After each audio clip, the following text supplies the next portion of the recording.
بار پھر خوش آمدید آپ کو جرگے میں. آج کا جرگہ منعقد ہو رہا ہے آکسفورڈ یونیورسٹی کے آکسفورڈ یونین ہال میں، اور ہم گفتگو کر رہے ہیں مستقبل کے لیڈروں کے ساتھ پاکستان کے مستقبل سے متعلق. جی ذمہ دار اس میں دو ڈائنامکس کو ہم دیکھیں گے، ایک انٹرنل ڈائنامکس کو بھی اور ایکسٹرنل کو بھی. جس طرح بھائی نے کہا کہ امریکہ نے کر دیا، انڈیا نے کر دیا، وہ بھی اپنی جگہ بات صحیح ہے، لیکن اس کے ساتھ ساتھ ہمیں انٹرنل ڈائنامکس کو بھی دیکھنا پڑے گا. پاکستان میں شدت پسندی کی ایک بڑی وجہ پاکستان میں غربت کا، پاکستان میں تعلیم کا اور پاکستان میں لوگوں کا ایکسٹریم ویو پوائنٹ رکھنا. لوگ وہاں پر کسی دوسرے کی بات کو سننا پسند ہی نہیں کرتے. اگر آپ اپنا ایک ویو پوائنٹ رکھیں گے تو دوسرا اس سے دلائل کو اختلاف کرنے کی بجائے اپنی طاقت کے زور پر اس آواز کو دبانے کی کوشش کرے گا، جو میں سمجھتا ہوں سب سے بڑی وجہ ایکسٹریمزم کی ہے پاکستان میں. اور یہی ایکسٹریمزم الٹیمیٹلی پاکستان میں جو دہشت گردی کی وجہ بن رہا ہے.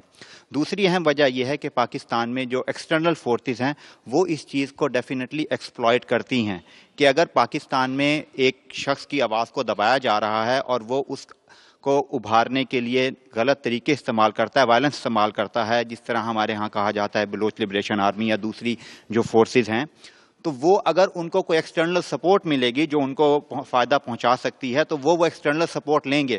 اس میں ان کا مقصد کوئی بھی ہو سکتا ہے، صرف یہ نہیں ہو سکتا کہ اس ایکسٹرنل سپورٹ کو وہ صرف دوسرے کا مقصد ان کا اپنے حالات کو پورا کرنا ہے، اپنے آبجیکٹیو کو اچھا، پاکستان میں کس انسٹیٹیوشن کے، یعنی عدلیہ یا جوڈیشری، پارلیمنٹ یا پولیٹیشن، میڈیا اور ملٹری، اس میں کس کے رول سے آپ لوگ مطمئن ہیں اور کس کے رول کو آپ لوگ انتہائی ناقص اور خراب سمجھتے ہیں؟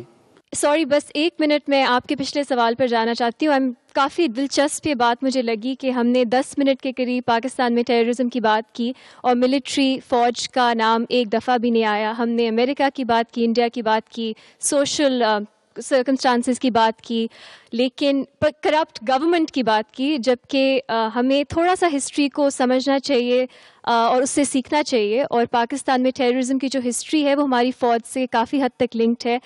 جنرل ضیاء الحق کی رجیم تھی، ہمارے کرپٹ پولیٹیشنز، اور میں کوٹیشنز میں کہہ رہی ہوں، ان کی رجیم نہیں تھی جب افغان وار شروع ہوئی، اور کس طرح ہمارے شارٹ ٹرم ویسٹڈ انٹرسٹ کے لیے ٹیررزم کو سپورٹ کیا گیا، طالبان بنائے گئے. ہمیں اس پہ تھوڑا سا غور کرنا چاہیے. میں کس انسٹیٹیوشن کو سب سے زیادہ ذمہ دار سمجھتی ہوں؟ سنس لنک کر رہی ہوں اپنے پچھلے ہی پوائنٹ سے، ملٹری کے رول پہ سب اپنی اپنی طرح رسپانسبل ہیں، لیکن ملٹری پہ تھوڑی بات کرنا ضروری ہے. پاکستان میں ایک ملٹری ایلیٹ بھی ہے.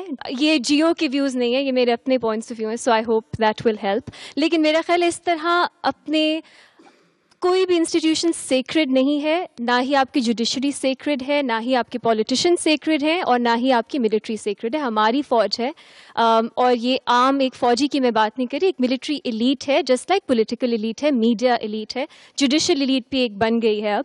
اور ان سب کے بارے میں بات کرنا بہت ضروری ہے سینسرشپ کے کرنے کے بجائے. And this is why I think important ہے ڈبیٹ کرنا کہ ہسٹری میں ملٹری کا کیا رول رہا ہے اور کس حد تک ملٹری اس سے سیکھ سکتی ہے تاکہ فیوچر میں وہ رول نہ رہے. Thank you.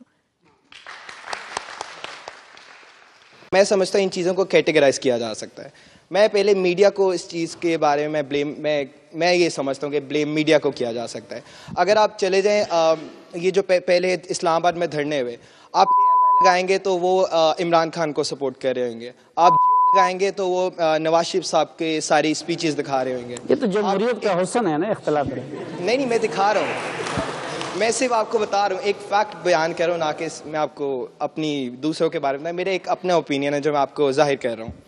تو اگر آپ ڈفرینٹ چینلز دکھائیں، وہ آپ کو ڈفرینٹ چیزیں پورٹری کر رہے ہوں گے. تو میں مانتا ہوں کہ سب سے زیادہ جو اس میں کردار پلے کیا جا رہا ہے وہ میڈیا کا ہی ہے، جس کو سب چیزیں فالو کر رہی ہیں، جس سے ہمارا ایک سسٹم چل رہا ہے اور ہم ان چیزوں کو فالو کر رہے ہیں، جس کا پارٹ میں نہیں بننا چاہتا، اور میری شاید اوپینین دوسری ہو، شاید میری فالوئنگ دوسری. ہاں، ان کو دے دیجئے پھر آپ کی طرف. میں 2 سال ہو گئے مجھے اس ملک میں، پر میں اس ملک میں جو آئین ہے اور اس ملک میں جو ایک جمہوری نظام ہے کمپیریٹیولی ہمارے ملک پاکستان سے، تو اس نے مجھے بہت مایوس کیا. ایز اے نوجوان اگر میں سوچتا ہوں کہ میں یہاں رہوں اور اپنے ملک کی جمہوریت کو کیونکہ لا اور کانسٹیٹیوشن بڑا ملتا جلتا ہے، تو اس نے بہت مایوس کیا ہے کہ یہاں ایک عام آدمی کو وہ اپنی حق رائے، اپنا ویو پیش کر سکتا ہے کہ پبلک باڈی اس کے خلاف کوئی ڈیسیژن دیتی ہے تو وہ اس کے خلاف ایک جوڈیشل ریویو میں جا سکتا ہے. ہر طریقہ دیا گیا یہاں کی عوام کو، پر پاکستان میں جمہوریت نے شروع سے مایوس کیا ہے.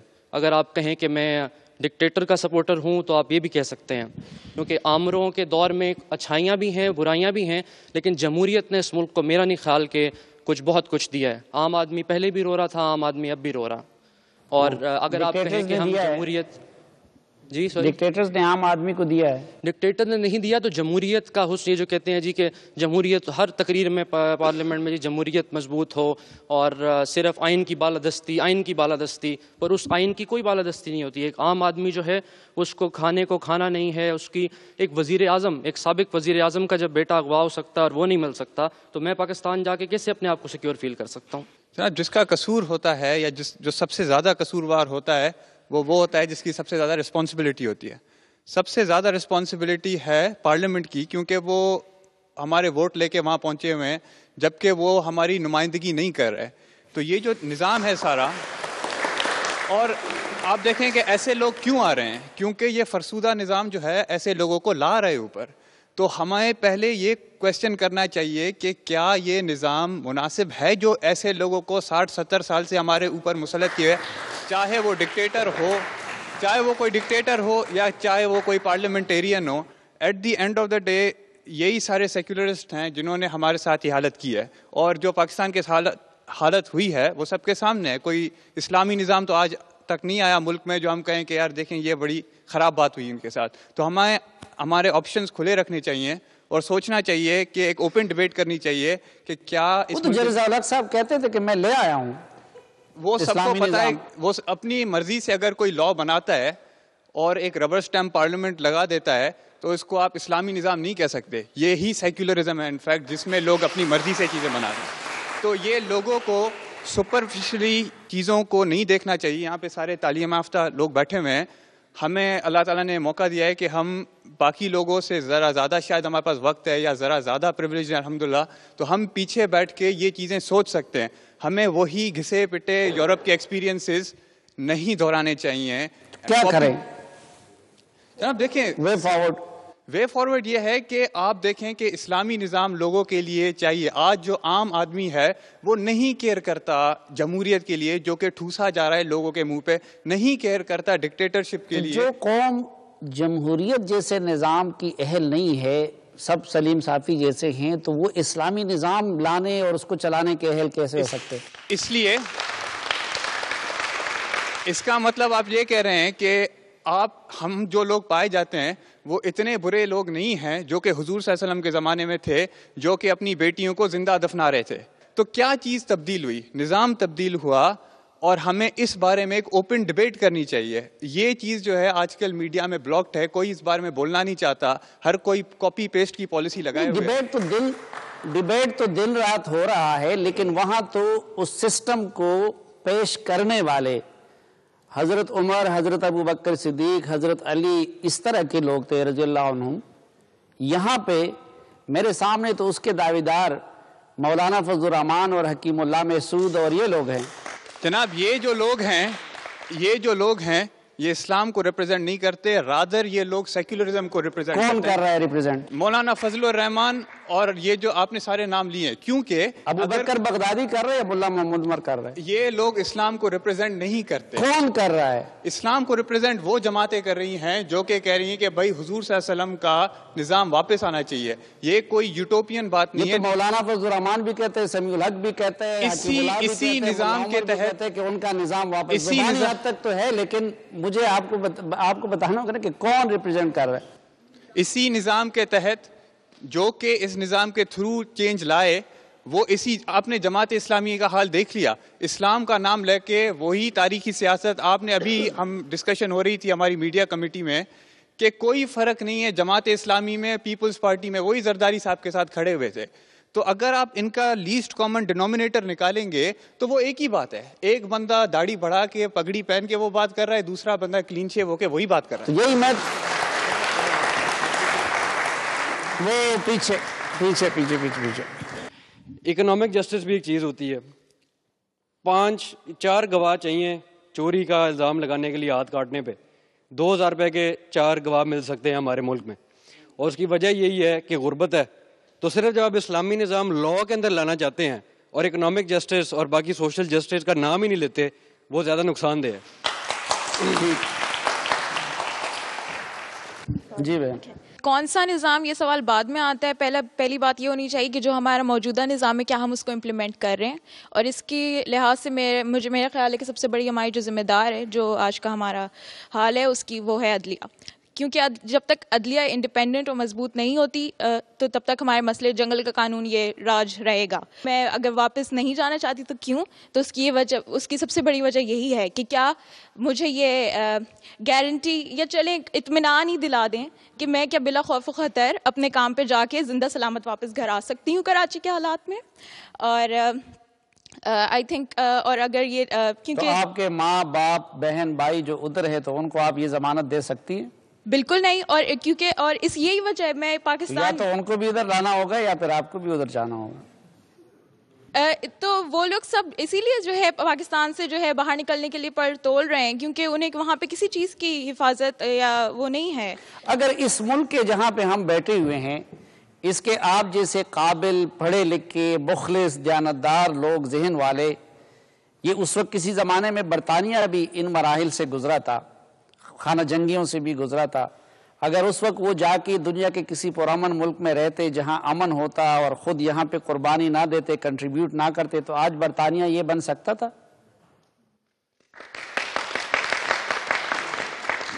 ناظرین, پاکستان کے مستقبل سے متعلق مستقبل کے لیڈروں کے ساتھ یہ گفتگو جاری رہے گی, لیکن ایک وقفے کے بعد.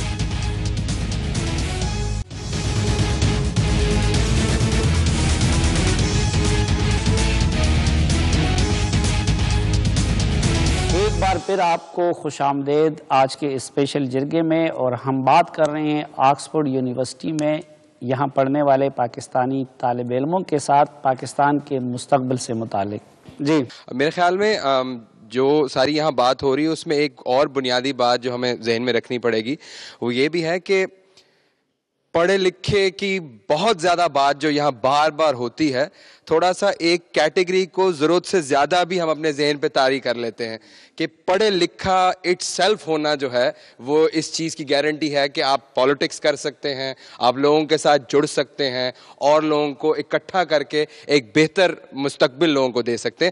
یہ بات شاید پاکستان میں اب آ رہی ہے, زیادہ اس لیے ہو رہی ہے, اور یہ بات ایک اسی لیے ہسٹری کو ایک طریقے سے مسح کرنے والی بات ہے کہ پاکستان میں ایکچولی پچھلے 65 سالوں میں پڑھے لکھے لوگوں کی حکومتیں رہی ہیں اور طاقت رہی ہے جس نے آپ کو اس نہج تک پہنچایا ہے. اور تو اب یہ پروسیس کے ذریعے اگر آگے لوگ آئیں گے تو ظاہر ہے شروع میں اس طرح کے لوگ نہیں آئیں گے جن کے چہرے آپ کو پسند نہیں, لیکن اگر آپ اس پروسیس کو چلنے دیں گے اور سب سے پہلے ان لوگوں کے ساتھ خود جڑیں گے جا کے جن کے آپ یہاں نعرے تو لگا رہے ہیں کہ غریب جو ہے مر رہا ہے, اس پروسیس کو چلتے چلتے وہ ملک کو بھی چلتا کر دیں گے. نہیں, میرے خیال میں بہت سی چیزوں میں حالات خراب ہو رہے ہیں, لیکن بہت سی چیزیں آج پاکستان میں اس 60 اور 50 کی دہائی کے پاکستانی جس کے بارے میں پرانے بیوروکریٹس اور پرانے جو انکلز ہیں وہ بہت خوشی سے بات کرتے ہیں, اس سے بہت بہتر ہو رہی ہیں. آج پاکستان میں جو ہے پاور لوگوں کے قریب جا رہی ہے. میں سمجھتا ہوں پاکستان کے مسائل کا ذمہ دار جو ہے وہ یہاں ہمارے سیاسی نظام کی ناکامی ہے, جس کی وجہ سے ہمارے آرمی اسٹیبلشمنٹ کے ساتھ روابط یا ہماری بیوروکریسی کے مسئلے, انسٹیٹیوشنل فنکشننگ, یہ تمام مسائل جو ہے ہمارے سامنے آئے. اب فیوچر کی طرف جب ہم دیکھتے ہیں, میں سمجھتا ہوں پاکستان کا فیوچر بہت برائٹ ہے, اور ڈیٹیل میں اگر ہم اس کو اسٹڈی کریں تو سب سے پہلی کیسے برائٹ ہے؟ ان کے اپنے اسٹوڈنٹس واپس نہیں جانا چاہتے, آپ کہتے ہیں برائٹ ہے. یہ جائیں گے, اچھا ہو سکتا ہے 10-15 سال بعد جائیں.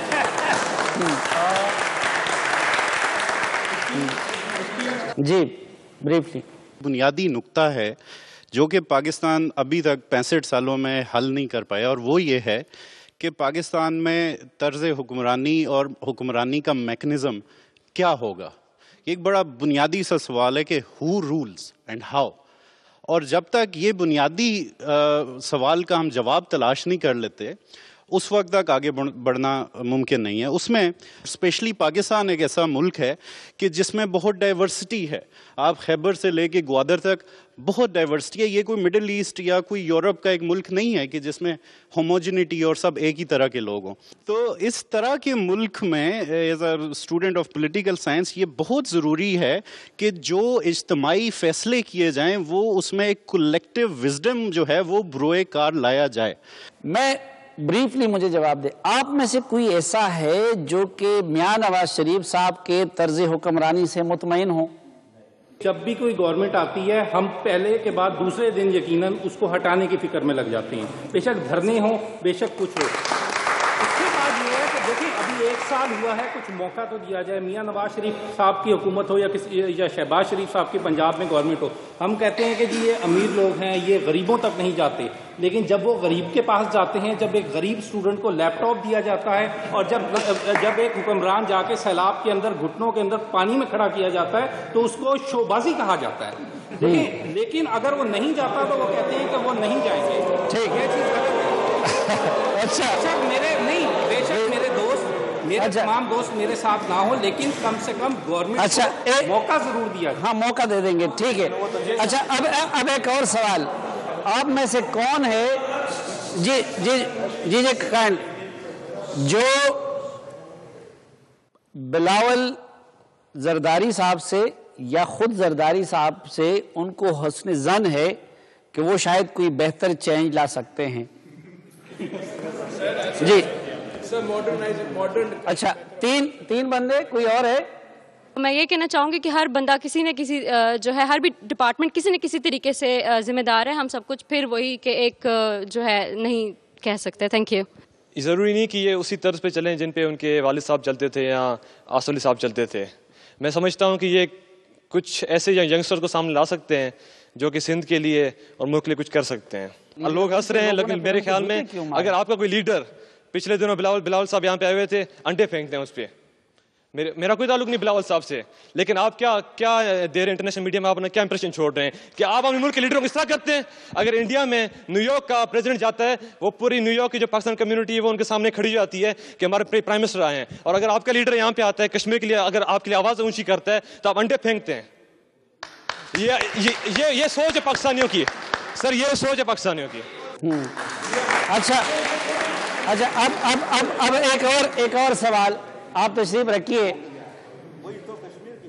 کوئی جو بندے پرویز خٹک صاحب کی حکومت سے مطمئن ہو, جو جانتے بھی ہوں KPK کے حالات کو؟ میں کہنا چاہتا ہوں کہ KPK میں جو PTI کی حکومت ہے انہوں نے بہت سے کافی ریفارمز لے آئے ہیں, لیکن پولیس کا نظام تھا, پٹواری کا نظام, بہت سے ریفارمز ابھی تک آ چکے ہیں. تو میں یہ کہنا چاہتا ہوں کہ ہمارا صوبہ پروگریس کر رہا ہے. لیکن دوسری طرف ایک چیز میں ہائی لائٹ کرنا چاہوں, جو عمران خان کو بہت وہ سپورٹ کر رہے ہیں نا اس طریقے سے بھی, لیکن ہماری گورنمنٹ کی مشینری رک بھی گئی ہے. KPK میں ڈیولپمنٹل پروجیکٹس کافی طریقے سے رک گئے ہیں. آپ نے پوچھا کہ میڈیا, جوڈیشری, پارلیمنٹ اور ملٹری میں کون سب سے زیادہ رسپانسبل ہے, تو اصل میں جو نالائکی اور انکمپیٹنس ہے, I think that transcends every institution, تو وہ تو ہے سب میں. لیکن میرے خیال میں سب سے زیادہ ذمہ دار میڈیا کو ٹھہراؤں گا, اور اس کا ریزن یہ ہے کیونکہ میرے خیال میں ہم سب جو آپ کہہ رہے ہیں یہاں پہ کنفیوژن بھی ہے. پارٹلی اس کا ریزن یہ ہے کہ جس طرح ہمارے جو سارے اینکرز ہیں, آپ لوگ جو اوپینین میکرز ہیں, اس میں اب آپ مختلف ایونٹس اٹھا کے ایک بندہ ایک نیریٹو بلڈ کرتا ہے, دوسرا کوئی اور آ جائے وہ کوئی ایک ڈفرینٹ نیریٹو بلڈ کرتا ہے. اگر ان سب الیکٹرانک چینلز کو بند کر دیا جائے کچھ عرصے ذہنی سکون کے لیے, اور صرف سوشل میڈیا پہ اور SMS پہ لوگوں کو خبر دینا اور وہ اچھا نہیں ہوگا؟ نہیں, میرے خیال میں آپ کو یہ سارے پلیٹ فارمز یوز کرنے ہیں, electronic media, social media, print media, یہ سب چیزیں آپ کو استعمال کرنی ہے فار سم تھنگ.